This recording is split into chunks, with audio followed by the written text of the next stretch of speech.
What's up guys, today we're gonna do a pump down on this unit. The main reason of the pump down is to keep refrigerant on the compressor, which is located on the outside unit. So that way we can work from the lines beyond the valves through the evaporator coils. So the first step we're gonna do is have our safety, for example gloves and safety glasses. So now we're gonna do the bypass low pressure switch, but in this case this unit has both the low pressure switch and the high pressure switch. In this case it doesn't have a switch, literally, so we gotta disconnect the wires in here. Let me show you.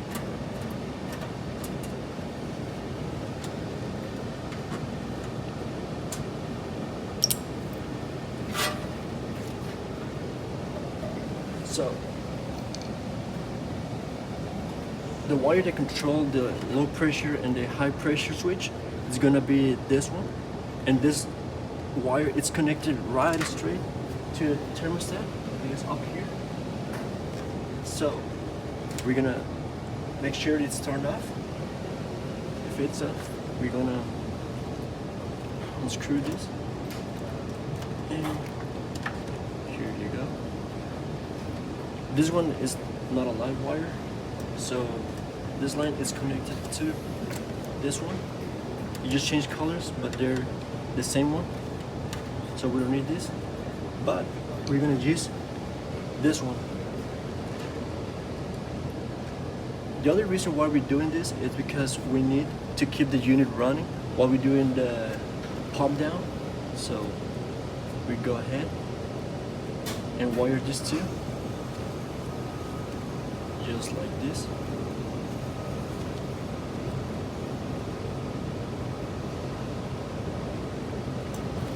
Make sure it doesn't even fall off, so that's good. So now the next step we're gonna do is turn on the system to cooling mode. We turn on our breakers, set up the cooling. Now our unit's running. So the next step is attach the set of gauges of the gauges ports and purge lines. So we're going to start with the low side on the suction line. Always keep this in here so we don't lose it. Make sure it's closed. So now we're going to connect our suction line, or the low pressure, right here.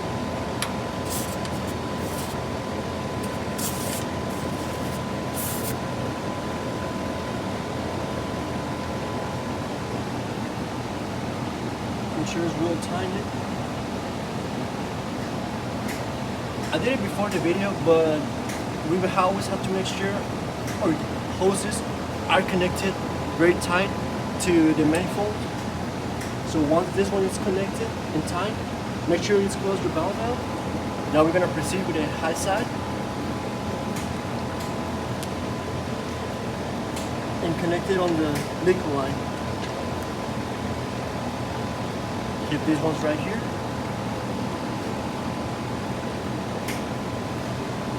Just connect this one right over here. Make sure your valve is close to and tight. This was kind of loose. So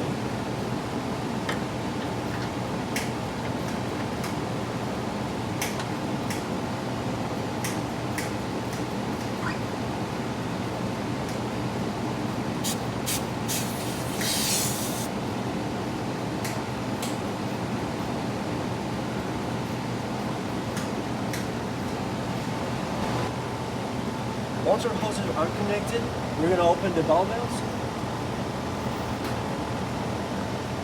As you can see, we started getting pressures, but we got a purge just from 3 to 4 seconds. Just a little bit. Just like that. Now this one.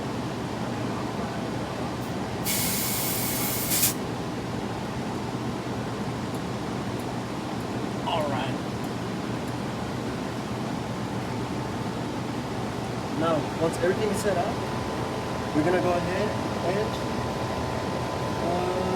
with the unit running, close turn clockwise the liquid line service valve using a refrigeration wrench, which is this one.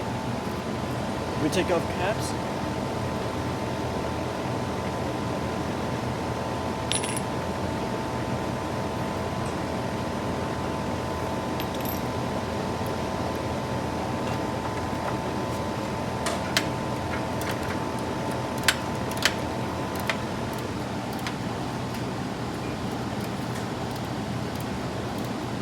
On the liquid line, it doesn't really matter the pressure we got right here. We always have to front seat it first.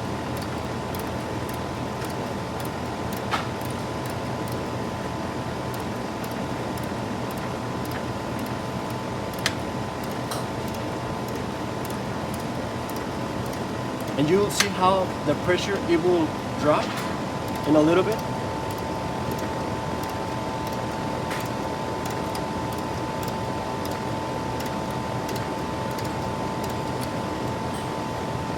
That's all the way it goes. Make sure, don't over tighten it. Now, we're gonna go with the suction line.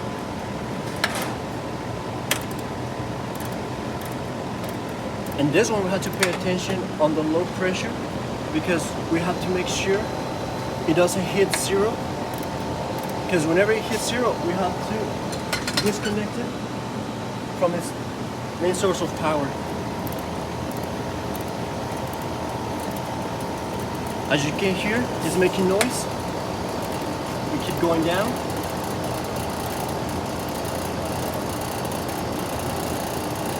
We hit zero.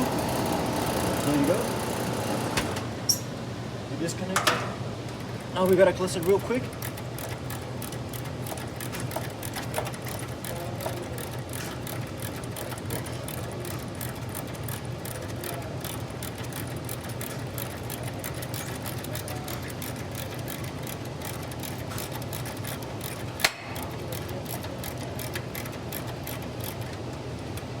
That's good.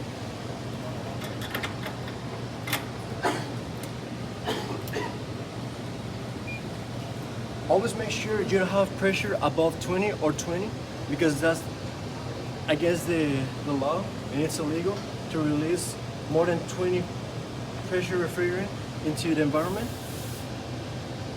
So that should be good. So now we can work on the lines, do whatever we have to do, change our coils or wash them. So now the pump down is completed. Open the low side service valve with your refrigeration ratchet. So we're gonna start with this one.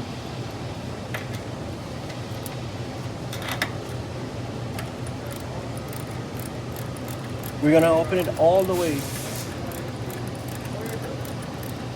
Sorry, I mean back-seated all the way.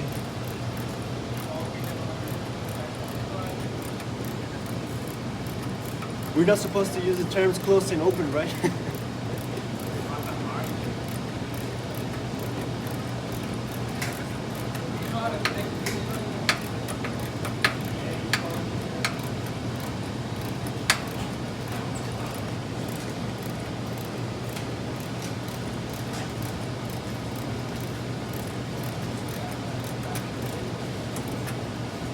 It's open all the way. Now this one. As you can hear, the refrigerant is going through the system and the lines.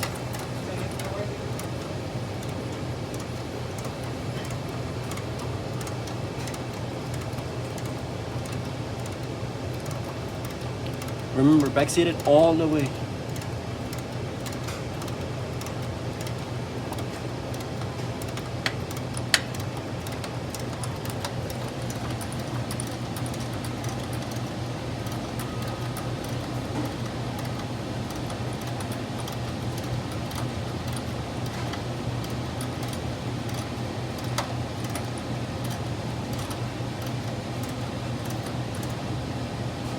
That's all it goes.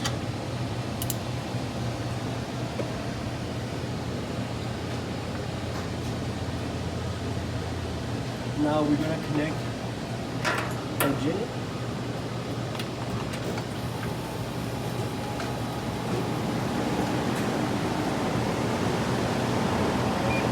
As you can see, our pressures are going up.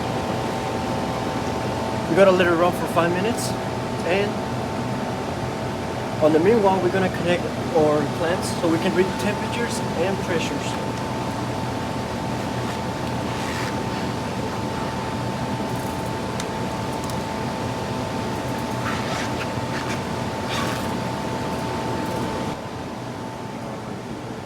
So, our suction line pressure, it'll be 120.4. Now, what is the boiling temperature? The saturation temperature, it'll be this one, 40.1. The next one, the suction line temperature, which is this one, it'll be 57.3. Now, which one is our superheat? It'll be this one, 17.3. The liquid line pressure, it'll be 242.5. Now, the condensate and saturation temperature, it'll be 81.6. Now, the liquid line temperature, you can see it's right here, 74.0. And our subcool, it'll be 8.2.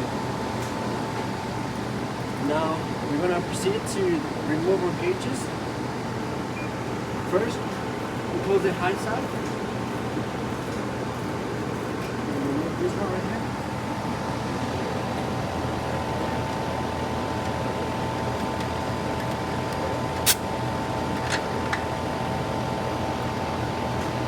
Put the gas back on.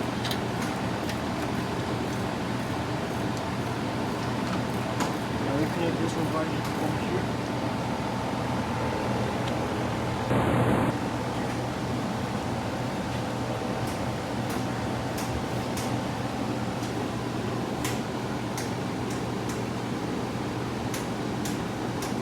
So what we're gonna do, we're gonna return the refrigerant we keep on our hoses, and we're gonna send it back on to the suction line.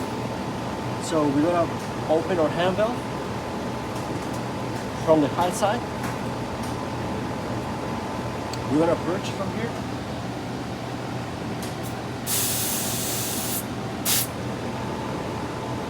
Make sure it's well tightened.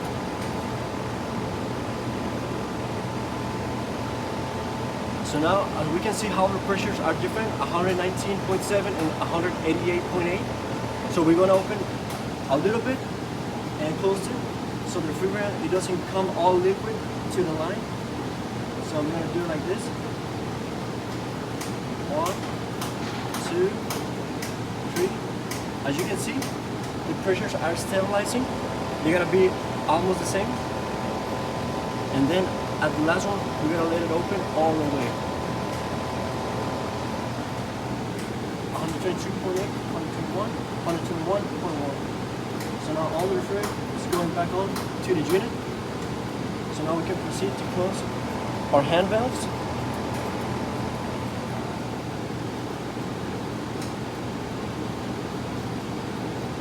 We can disconnect our low pressure line, hose.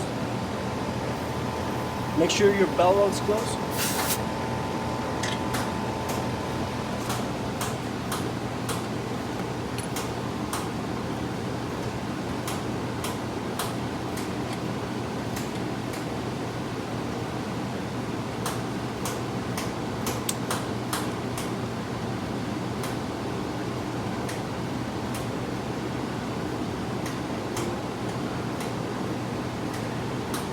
Don't forget your caps too, from the valves.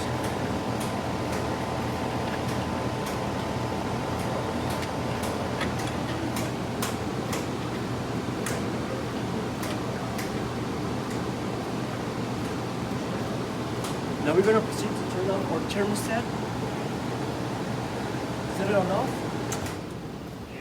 Let the system, the units turn off completely, so we can turn down the breakers. So that way we can turn on our switch from here.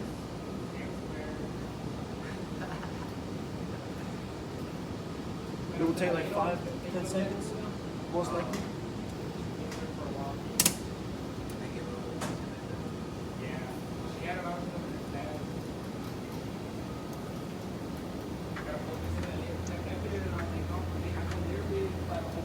gonna disconnect from here. This one as well. Or jumper.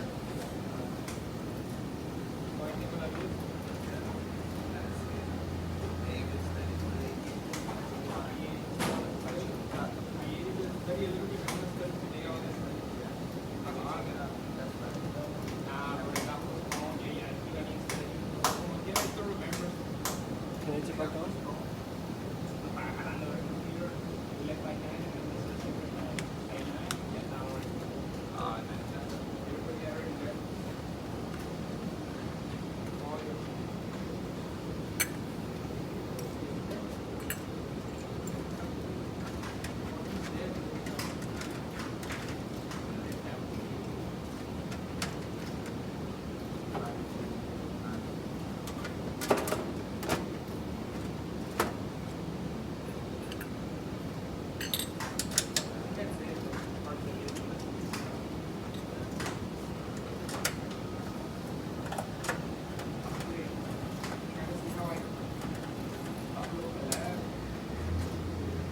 And we're done.